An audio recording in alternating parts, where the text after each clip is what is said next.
We all harbor ambitions, completing a critical project, writing a novel, simply being present with our families. Yet, a constant barrage of digital noise pulls us away from these intentions. Each ping, pop-up, notification acts as a tiny tax on our most valuable resource, our attention. These interruptions are not benign. They are meticulously engineered to hijack our focus for the benefit of others. They steal our cognitive bandwidth. They fragment our thoughts. They leave us feeling perpetually busy but strangely unproductive. The cost is far greater than just a few lost minutes.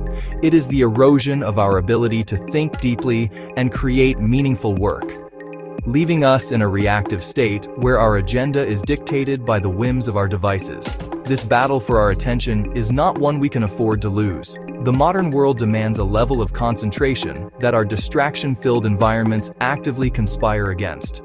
Research has shown that even a single notification, whether we act on it or not, can derail our concentration for up to 23 minutes. 23 minutes. This phenomenon, known as attention residue, means that a piece of your mind remains stuck on the interruption long after you have returned to your primary task. The first and most critical step in reclaiming your focus is to build a digital fortress. Your devices are designed to be porous, letting the outside world in at every opportunity. App blockers let you seal those entry points on your own terms. They're not punishment. They're protection from commercially driven attention demands. Think of them as gatekeepers to your mind. Preventing distracting sites and apps from sending siren calls eliminates the need to burn willpower resisting them. That makes focus the path of least resistance instead of an uphill battle. The power of an app blocker is pre-commitment. Decide to focus once at the session start instead of deciding again every time a notification appears. For a coder, it could mean blocking Slack, email, news sites for a 90-minute deep work block to fix a complex bug without interruption. A busy parent might block their phone for 60 minutes during a child's nap, dedicating that time to a personal project or household tasks, free from social media's pull. Be ruthless identifying your digital kryptonite and put a barrier between it and your attention. Implementation is simple, and that's why it works. You don't need a complex system, you need one decisive action. This act declares you unavailable to the digital world for that period. Once your digital environment is secured, the next challenge is to transition your mind into a state of focus. Our brains are creatures of habit and thrive on predictability. A ritual cue is a simple, repeatable action that signals to your brain that a period of concentrated work is about to begin. It acts as a cognitive on-ramp, smoothly guiding you from a state of distraction to one of deep engagement. This is not about superstition. It is about leveraging the power of classical conditioning. Just as Pavlov's dogs learned to associate a bell with food, your brain can learn to associate a specific, short ritual with the onset of productive work, making it easier to drop into a flow state each time.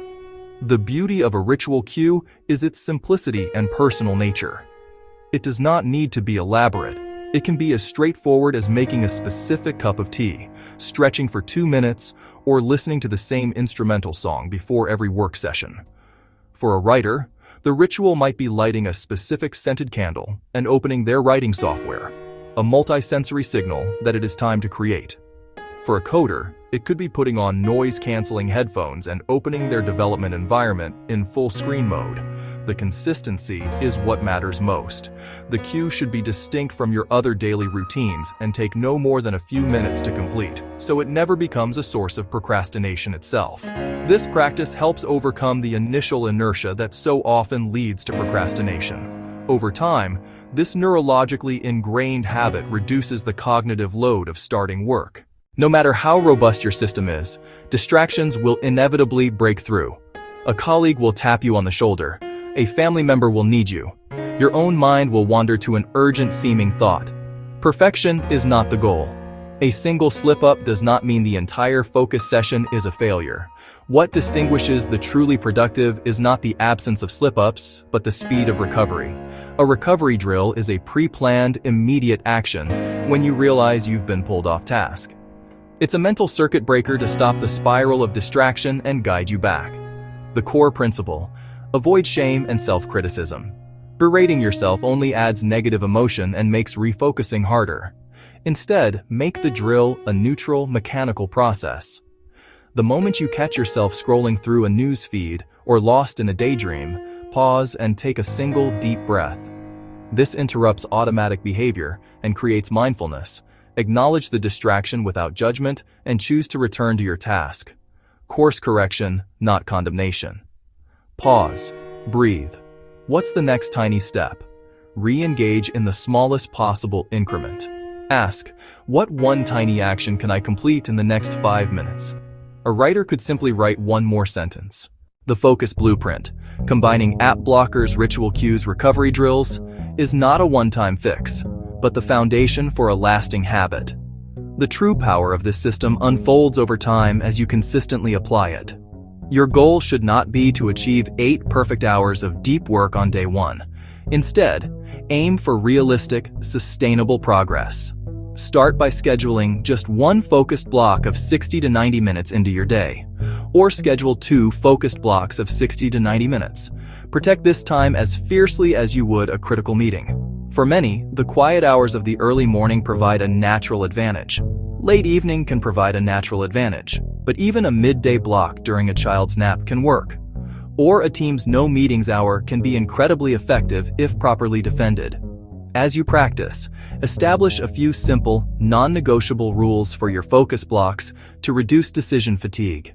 These rules act as bright lines that make it easier to stay on track. For instance, during a focus block, my phone is always on Do Not Disturb and out of sight.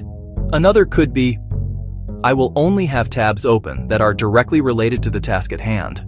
Or, if I break a focus block for a non-emergency, I must immediately perform my 5-minute recovery drill. Subscribe to this channel for more videos and don't forget to turn on the notification bell.